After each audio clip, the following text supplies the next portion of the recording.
In order to have clarity on what we want in order to be a leader, we need to have balance of our values. And we have to have prioritized balance, not equilibrium balance. It just changes as the time goes by. That then allows us to have focus, which gives us confidence. And confidence is something that allows us to lead.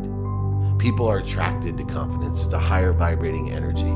When we are more confident by having clarity, balance, and focus, then we're able to lead, to effectively communicate, and take the inspiration that we have and inspire others with that information. From pray.com, this is Life, Leadership, and Legacy. Every week, we give you the stories, values, and actions driving the world's most passionate leaders. On this podcast, we'll hear about the lives of pray.com's most devoted leaders. Listen to the experiences that have shaped their life, the mistakes they've made, and how they've learned to fulfill their destiny while leaving a legacy of helping others. On episode 2 of this 3-part series, David Meltzer, CEO of Sports One Marketing, tells us what the 4 important parts of leadership are. He teaches us how we can be of service to others, putting our faith in the right things, and having radical humility. As David always says, don't be afraid to ask others for help. Leadership is one of my favorite topics to talk about. And that's because I think most people think of a leader in front of everyone and pulling them along, somehow inspiring them. And for me, leadership is so much different. Leadership is a side-by-side relationship. How we command each other, we work with. And leadership, not only is it within 2 people or everyone, there's what I call effective communication of a leader. Most people think that a leader is inspiring others. I see it far beyond that. It's a leader needs to be inspired. And that's the true thing. So they need to have a relationship to that which inspires them. And I don't care what you believe in, God, Buddha, Jesus, Muhammad, Joseph Smith, it doesn't matter to me, but you have to live an inspired life. And we have to understand that we are going to have obstacles, voids, shortages, challenges in our lives. And the key is, how quickly can we come back to that center? How can we come back to that relationship, that which inspires us? Because we can't give what we don't have, and that inspiration has to come through us as leaders to be of service. There's 2 simple questions a leader must ask. The first is, how can I be of service? The second is, do you know anyone that can help me? The first one seems obvious. How can we be of service? Everyone loves to give. The energy of giving, if I'm in a big group where I'm speaking, I'll say, who here loves to give? Everyone immediately raises their hand. The more interesting thing is when I ask who here loves to receive. Most people are either hesitant in raising their hand or don't raise their hand at all. It's because we don't feel worthy, because we don't have purpose and passion behind our receivership. Being a leader allows others to be in a position of receivership. When I say being in receivership, what I mean is that we have to be open to receive in order to allow it to go through us and appreciate it, add value, so it can benefit other people. 2 words that a leader must live by, and I used to tell everyone the most important 2 words in life are thank you. You can say thank you before you go to bed and when you wake up. You can say thank you to anything that happens or occurs in your life, and it will make it better. That's because our lives, what we project, our perspective is based on the past, and the judgment that we have to the past in order to project the future that we want or the perspective that we want is gratitude. And so thank you obviously allows us then to project a future that we want, where most people put faith in the wrong thing. They put faith in the past, and then they get exactly what they don't want, which is the same results of the path, without having an inspired gratitude or gratefulness or those 2 words, thank you. But more powerful, most people can handle thank you. It's just creating the habit of it, which is difficult. But where most people have problems being a leader, because in their minds it's conflictual or anti-congruent, and that's radical humility. Leaders need to be radically humble. Leaders need to ask, do you know anyone that can help me? Most leaders are of service, but they're afraid to ask for help.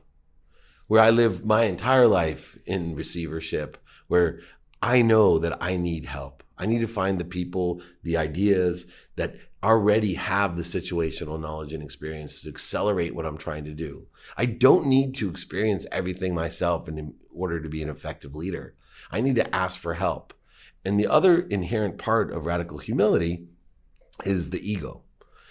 Two things that get in the leader's way. One is time. We all live in a linear time frame, a man-made construct of 24 hours. Everyone on earth thinks they have 24 hours. And as productivity and accessibility goes, absolutely. You have 24 hours of activity, and I suggest you try to be as productive and accessible as you can, meaning accessible to others to be of service, as well as accessing the information and help that you need. But each individual has their own multidimensional understanding of time. It's all different. And it's based off of the purpose of time, which is to keep us present, to stay present with that which inspires us so that we can appreciate, be grateful for, and add value to everything that we're receiving. It's so difficult as a leader to communicate because our egos are always in our way. And when we are inspired in spirit of service, we are out of our own way. The ego includes the need to be right. One of the tragic flaws of most leaders is the need to be right. I can't tell you how many leaders fail because they have a need to be right. I can't tell you how many marriages fail because we have a need to be right. The next one is a need to be offended. The ego carries a need to be offended, and as a leader, so many leaders feel a need to be offended by things that are done to them or for them, not through them. Then you have the separation of the ego. The ego has a need to be separate. Most leaders feel as if they have a need to be superior, which is generated by the need to be inferior. And the need to be separate is a tragic flaw of most leaders, that they don't see the commandments that are within ourselves as leaders to work with everyone. And if you look at the political atmosphere today in America, that's our biggest problem, is everyone has different visions and values and policies and all the different things that should be discussed.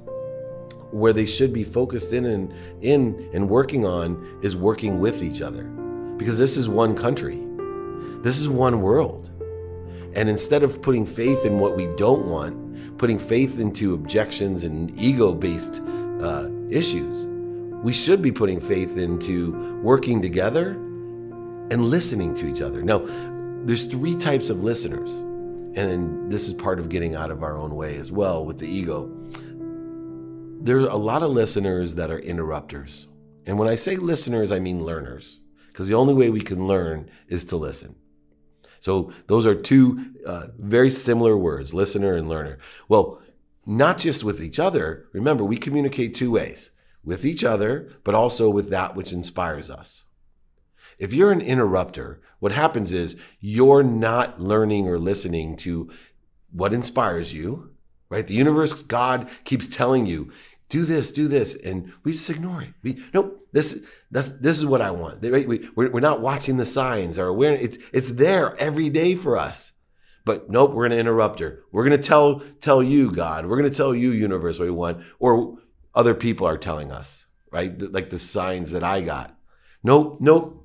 Really, look around you. I don't get it. Look around you. Look at my big house. Look at my Ferrari, right? I wasn't listening. I wasn't a learner. Then there's another group of people that are delayed learners. I call them waiters. Now, they pretend like they're listening to God or the universe. They pretend like they're listening to others. But what they're doing is in their head, they're just thinking about, what do I have to say? Right? You're talking, or all of the signs and awareness are around me, but I just can't wait to tell you what I think. Once again, are you kidding me? Look around you. All of those different things. That's a waiter or delayed learner. Now, a true learner is someone who processes all the information by being accessible. Accessible is a powerful word in appreciation, because you have to, number one, be accessible to others to be of service and access help. How can I be of service? Do you know anyone that could help me? Two simple words to guide you through and to be a leader. The next part about to be a leader is to understand your own values. There's 4 values that you have to understand, because if you don't understand your own values, you can't be a value-based leader, right? You become a manager, not a leader, if you're not value-based, right? We're teaching people how to file papers, what to do, what to say, what to think, but we're not teaching them what to believe, or we're not molding their energy or genetics in an unconscious competency that has a higher vibration and a higher ability to inspire others to be happy. So we need to know, number 1, what are our personal values as a leader? Our integrity, our character, our love, our family, our health. We need to know for ourselves what those personal values are. Secondly, we need to know our experiential values. Where do we value all of these different things that we're going to experience? Education, business knowledge, online information, all these different experiences, travel. The third, giving values. Where am I giving values? How am I of service? What am I going to do for others? What does it do for them? And then finally, receiving values. Now, where most people get confused especially a leader, when they look at the values, they look at it idealistically, meaning that I should have a completely balanced life. 25% of my life should be for my personal values, 25, right? And we equate out 6 hours a day of the 24 hours in a day, 6 hours of personal, 6 hours to experiential, 6 hours to giving, and 6 hours to receiving. That's not how it works. In order to live an inspired life and to be a true leader, we need to know the appropriate times and percentages to give to those values. Sometimes we need 90% of our time on our personal values, sometimes 99% on our giving, and sometimes 99% on our receiving. In order to have clarity on what we want, in order to be a leader, we need to have balance of our values. And we have to have prioritized balance, not equilibrium balance. It just changes as the time goes by. That then allows us to have focus, which gives us confidence. And confidence is something that allows us to lead. People are attracted to confidence. It's a higher vibrating energy. When we are more confident by having clarity, balance, and focus, then we're able to lead, to effectively communicate, and take the inspiration that we have and inspire others with that information. And those values are very important. Now, in order to help people formulate and prioritize their own values, we need to empower them as well. And what we need to empower them with are what you derive as your own core values from personal, experiential, giving, and receiving. So for me, there's 4 things that I teach as a leader. Number 1 is obvious. It's gratitude. I teach people to say thank you before they go to bed, and when they wake up, I tell them if they can do it for 30 straight days, that it will change their lives and start becoming part of their subconscious and even their unconscious competency. I tell people all the time that it's one of the most challenging things that you'll ever try to do. Most people, when I ask them who here thinks they can say thank you for 30 straight days, will raise their hand immediately. And the saddest thing is by tonight, half of them can't. By the next morning, another half won't. And within 3 days, almost all of us will stop. In fact, I was teaching this stuff and writing books about it, and it took me 9 months in order to literally say thank you before I went to bed and when I woke up for 30 straight days without missing. Very difficult thing, because the human mind, that ego, is in our own way. There's always a fear of loss. There's always an ego, the need to be right, offended, separate, inferior, superior. There's a need for fear, anxiety, guilt. All of these different needs get in our own way, and it's amazing how we can't do something every single day. When that's the nature of values, that's how we get from the cellular memory into the neural pathways of our subconscious, the 40,000 of the same thoughts every day, running around, inspired thoughts that are connecting us where? To our unconscious, to spirit. Genetic and energetic, the highest vibration, allowing everything to happen. Leaders allow things to happen. They don't make them happen. They're in no control. A radically humble leader will allow everything to happen rapidly and accurately, inspire others to do the same for the benefit of others. It's a really simple formula. Now, the second thing beyond gratitude is empathy. Empathy is different than what most people think of. When I ask them, what do you think empathy is? They immediately say, oh, it's, walking a mile in somebody's shoes. No, that's sympathy. Right? I can't feel bad enough to make anyone feel good. I can't be sad enough to make you happy. I can't be poor enough to make you rich. And I certainly can't be sick enough to make you well. Empathy is so much more powerful because it's forgiveness. If you can combine gratitude, appreciation with forgiveness, understanding that we're all on a journey trying to do these things and live at a higher self. We're all in a new definition of happiness. Not being as rich as you can so you can buy your mom a house and a car. Not attaching my happiness to when I graduate high school, I'll be happy. College, I'll be happy. When I'm a doctor, I'll be happy. Pro football player, I'll be happy. When I'm a millionaire, I'll be happy. When I'm married, I'll be happy. When I have my kids, I'll be happy. When they graduate and leave the house, I'll be happy. That's not happiness. Happiness is the enjoyment of the consistent, everyday, persistent, without quit pursuit of my potential. What is potential? The truth, the inspiration, the higher self. In some religions, they call it Christ, the higher self, the higher being. And when you're enjoying the consistent, persistent pursuit of your potential, when you're enjoying the higher self of being a parent, a community member, of a leader, that's where true purpose, passion, and profitability all meet. That's where you live an inspired life. That's when you can allow things to come through us. But it doesn't happen without forgiveness, because we can't give what we don't have. And if we're separate from others, we cannot lead.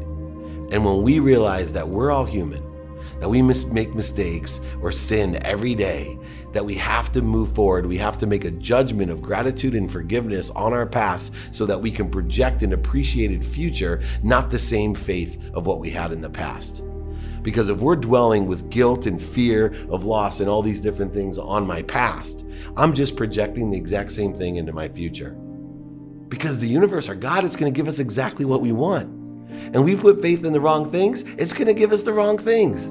The problem is people think that faith and hope only work one way. It doesn't. It works towards the judgment of the past, projecting into the future. And with forgiveness and gratitude, we are only living better lives, not only for us, but through us for others. The third thing in values of leadership is accountability. Accountability is really tricky, especially because I went to law school. I came home and challenged my mother because she had a great line with 6 kids. Quick parenting advice, though, because I know this is about leadership, and my mom is one of the best leaders I've ever met, raising 6 kids, all who went to the Ivy Leagues. I'm the low end of the gene pool, and I've done fairly well. But she literally used to say, best parenting advice that I have for you, wake your kids up by 5 a.m. They'll be too tired to do anything bad by the time they get home. But anyway, my mom used to always say, you live in below the line. And I'm like, what do you mean? She said, you're living in blame, shame, and justification.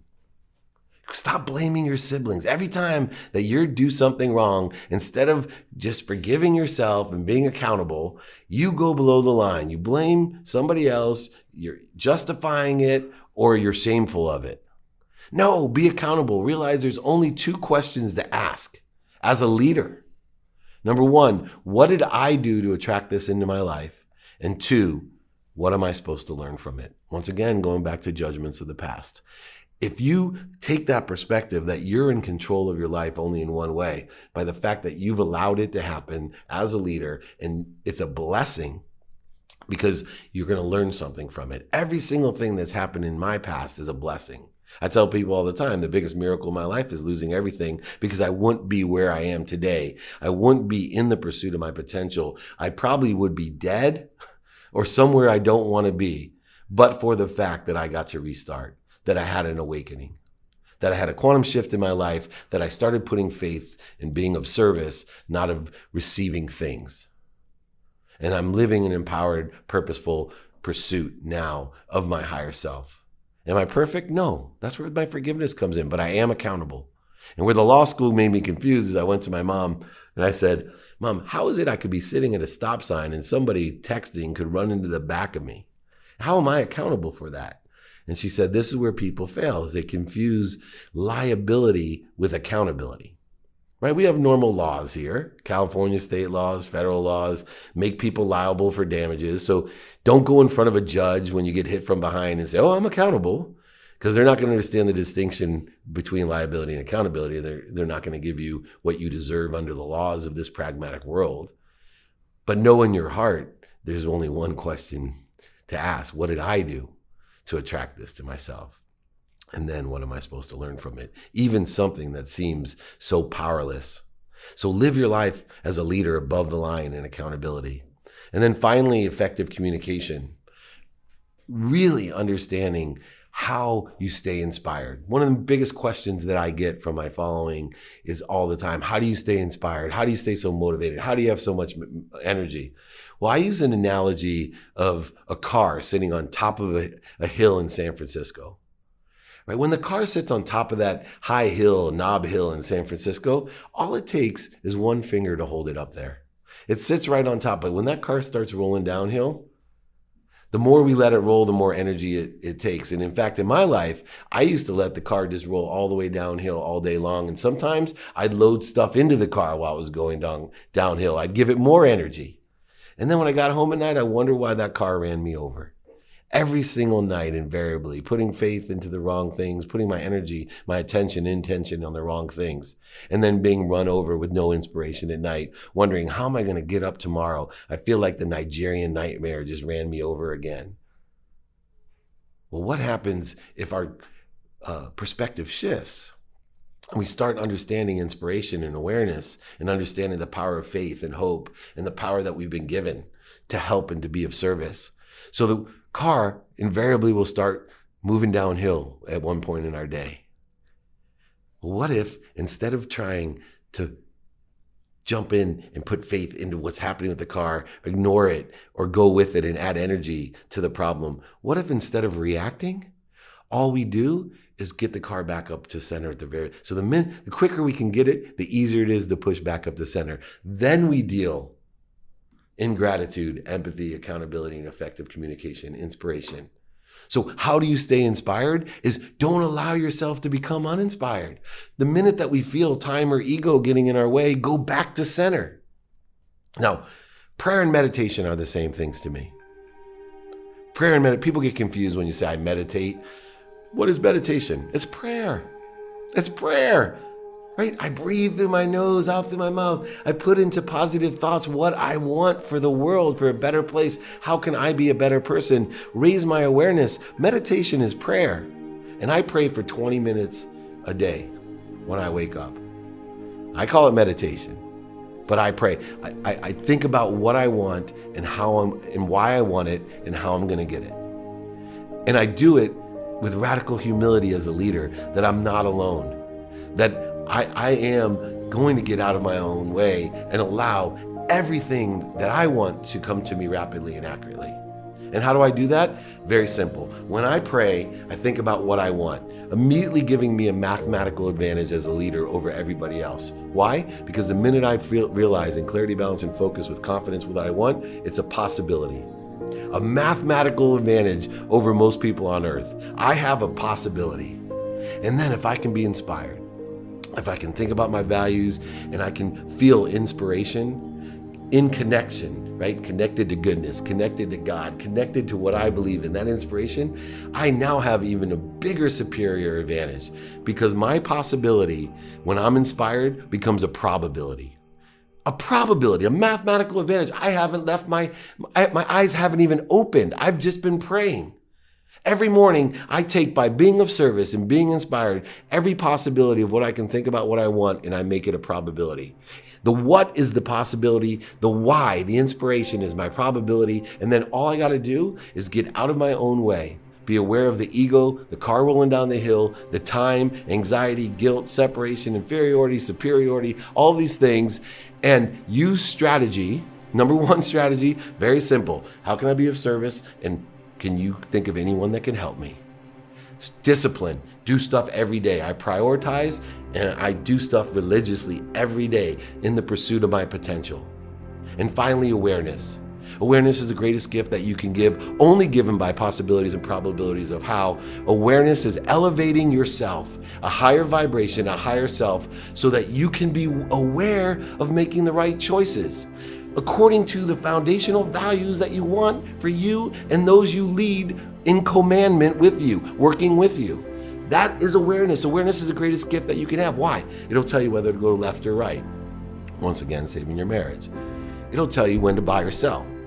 It'll tell you when to buy or sell. I can make all of us in this room a billionaire in 2 seconds if you know when to buy and sell. Well, most importantly, awareness makes you an appreciator, makes you grateful for every single thing you have, and allows you to add value for it to others.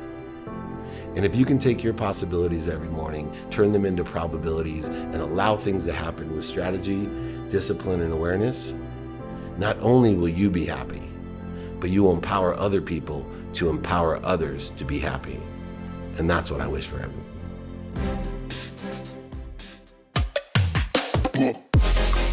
Thank you for listening to this episode of pray.com's Life, Leadership, and Legacy. Don't forget to download the pray.com mobile app in the App Store or at pray.com/podcast. Pray with people you love, connect with your community, and leverage the power of prayer with pray.com. Please subscribe, rate, and in the review section, let us know who you would like to hear from on our next episode. We look forward to you joining us again next week. Did you know you can get on our show by calling us at 323-521-9791?